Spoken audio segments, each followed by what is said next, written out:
The anger towards Mark Andrews, the crucial fumble in the second half, and then the drop 2-point conversion. Now, we have not heard from Mark Andrews. He didn't speak post-game. He didn't speak at locker cleanout on Monday either. I think that's smart. I could tell you, being a guy who's had a ton of game-winning catches, game-winning, whether it's put you in position for a field goal, put you in position for touchdown, first down, but I have had a few critical key drops that, bro. You think they stay with the fans' mind? You think they stay with the fans? Oh. I remember a drop that I had against the San Diego Chargers at the time that tore my Achilles that game. I think it was week 8. In the hospital, highly sedated after the surgery because I had a double rupture. And man, I was weeping. Woke up at like, I think 2 a.m. You know, you wake up after surgery, no one's there. You kind of in no man's land. Mm-hmm. And I remember I was vividly going through every single drop that I had in my career, which stopped me from catching my 1,000th reception, which meant I was the sole reason why I did not catch that. That's why I was in that hospital room, because I tore my Achilles, because I played too long, because I did not catch that 1,000 pass, and it was my fault. And I went through literally all of my drops at that time. And you could tell I was heavily sedated because I was going through them, and I was like remembering the uniform I was in. I remember the stadium I was in. I remember like the wind, which direction we were going. And it really took a toll on me. And I struggled with that for a very long time. And I just expressing this, that I get the frustration from the fans and I understand the disappointment. And I also understand, and I've been on the other side of the disappointment and the failure and the mistake of a player.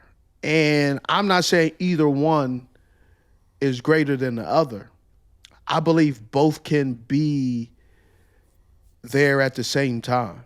But man, to turn your back on the player and make it seem like he woke up this morning trying to screw over your fantasy team or screw over your bet or screw over your opportunity to go to Super Bowl just like his or the AFC Championship game, I think take a step back, man, and put yourself in his shoes and think about how he feels. The interesting part about this is you got a chance to see it from a fan's perspective, right? When you're sitting in the fans and you see how hard fans take it and you see how angry they get. I think this is an opportunity also because you have a unique perspective to say, here's now the other side.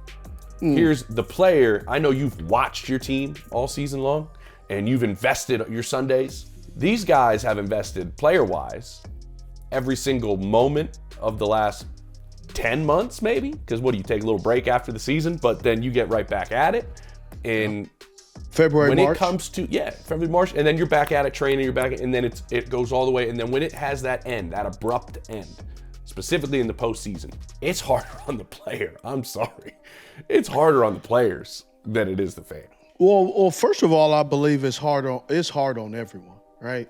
So I don't want to take anything away from the fans and the fan base. Also the coaches, also the secretaries, the assistants, the quality control guys, girls, the data analysts, the everything. Everybody associated with the football team has been invested from all of this time. And then all of a sudden, it stops. Here's another thing that people don't know. So when the AFC stuff goes on, AFC Championship, those 4 teams, this is a part where it becomes agonizing. The 4 playoff, the AFC, NFC playoff teams, the last 4 teams standing, have to have representation to fly out after the game. Fly out to New Orleans right now, because that's where it's going to be. And they got to go out there a week before to see and get everything in line, the hotels, this and that. And so they have now, as I'm saying this, the NFL in itself in its entirety are already now moving on to Levi's Stadium and San Francisco and San Jose to get ready for that Super Bowl. Yeah. Right now, logistics, where's the away team stand? Where's the home team stand? Where's the away team family stand? Where's the home team family stand? Where's the home team fans have blocked rooms? The away home team fans have blocked rooms, organizations, all that stuff. And so all of that is being done. So there's never a dead moment for planning for the biggest event of the year for these 4 potential teams. Steve, I'm having breakfast in Kansas City before the game on Saturday, and one of the guys I know that's with the private security with the Chiefs was like, yeah, we're talking, having breakfast. He's like, yeah, if we win today, I'm going straight to New Orleans. And I'm starting to plan everything for our team and everything for the Hunts and everything for ownership about what we want to do. That's all done, and all that work is put in prior to even them winning the AFC Championship game. And that's not the Chiefs getting ahead of themselves. That's everybody. Everybody. That's required. That is a requirement from the NFL to have this well-oiled machine keep going. So if the game ends at midnight, some of these guys are literally 8:30, 9:30 in the morning the next day in New Orleans preparing for that week and a half. So I remember, go back, get me back on track. I remember sitting, we lost against the Arizona Cardinals. They go on, Arizona Cardinals go on to play the Pittsburgh Steelers in the Super Bowl. But I remember we lost that game. We lost it. We started out great. Man, we started off humming. We already had played them earlier in the year. We were down, I think, 17. That's when I had my foot went out of bounds. It didn't go out of bounds. My heel was up. Touchdown. And I remember Jake had threw a number of interceptions. And, man, the things that we were hearing from the fans about Jake and the team, it was pretty bad. And I just remember we lost. And I was sitting at home, and I remember at this time, that's when Netflix just started. Are they mailing you DVDs? They had the DVDs. And so you had the option of the max is 5. Yeah. Right? And you put them in the queue. Because you had to put them in the queue. If you didn't put them in the queue, you could lose them. Yeah. And I just remember I didn't shower. All I did was watch movies. I took my kids to school and went right back home. I was in house shoes, pajama pants, t-shirt, and I just sat in our living room and I just watched movies. I watched a movie, I can't remember the name of the movie, but I remember how the guy who invented the windshield wiper, how Ford had taken him and how he went through all of that. I'm telling you, it's a long movie, boring, but at that time where I was in my life, I had all day to sit on that couch. And it was tough. And I just remember I was depressed. And finally my wife said, "Hey, babe, can you shower?" This episode is brought to you by BetterHelp. Now, with the new year beginning, we're here to remind you that life is more and maybe more complex than just resolutions that fade in February. It's about picking up the pen, becoming the author of your own life. BetterHelp is completely online, so it's therapy that is both convenient and affordable, and serving more than 5 million people worldwide. So, write your story with BetterHelp. Visit BetterHelp.com/89 and you'll get 10% off your first month. That's BetterHelp, HELP.com/89. And finally my wife said, "Hey, babe, can you shower? Can you do something? Clean yourself up?" Didn't shave. And I just remember, man, I went through it. I did not take that loss well. Were you watching the movies? Because I would think the last thing you want to do is turn on the TV and hear anything about the Super Bowl coverage. No, I did. I was watching the movies because it was my ability to numb out and separate myself from the world. Okay. It wasn't just the news. It wasn't just sports. I just didn't want to feel what I was feeling. Yeah.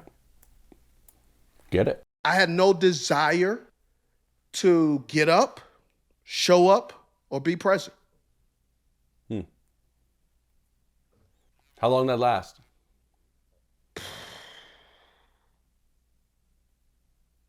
Probably about a month. It probably lasted. The feeling lasted a month. Me not showering and all that stuff. My wife kind of was like, You didn't go a month without showering. I didn't go a month without, but it lasted about a month that I was really affected of what happened.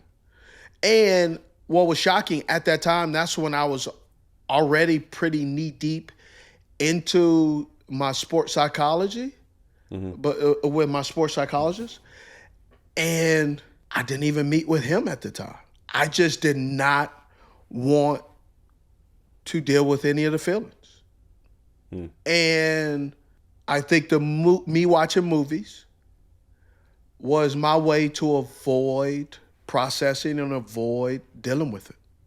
You know, I was thinking about this and saying, you know, it's like, hey, do you have any advice for Mark Andrews? What would you say to him?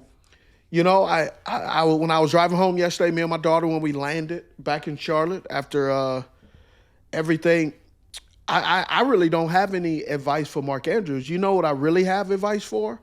Are not the fans, are the people, and here's what I'm giving you.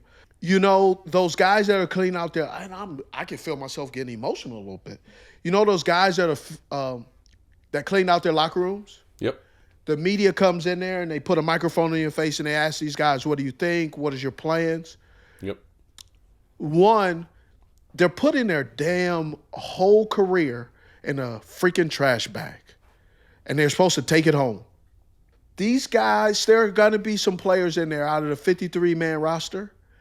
There are going to be some players in there who think their contract or their contracts are expired, that believe and think that they're going to be there next year and they won't. And it's not that they won't be there in Baltimore or there in Houston or the Rams or the Detroit Lions. They probably will never play football ever again.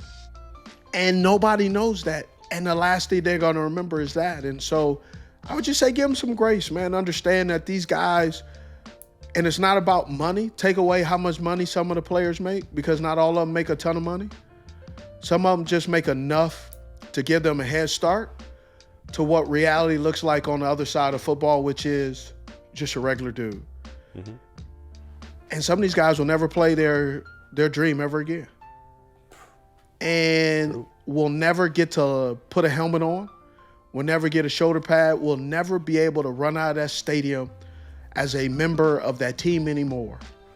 And some people, unfortunately, will take their lives. Some people will not process what is going on and will never get over it. And some people will bounce back and utilize this opportunity to make something of themselves, but there are some that will never. And that's tough, because when that comes, you get no warning. It's just there and it's gone. And so I say that because I remember we lost against Cincinnati Bengals, my last game. It was fanfare for me. And I was able to sit there and take it in. But not everybody gets that opportunity. And it sucks.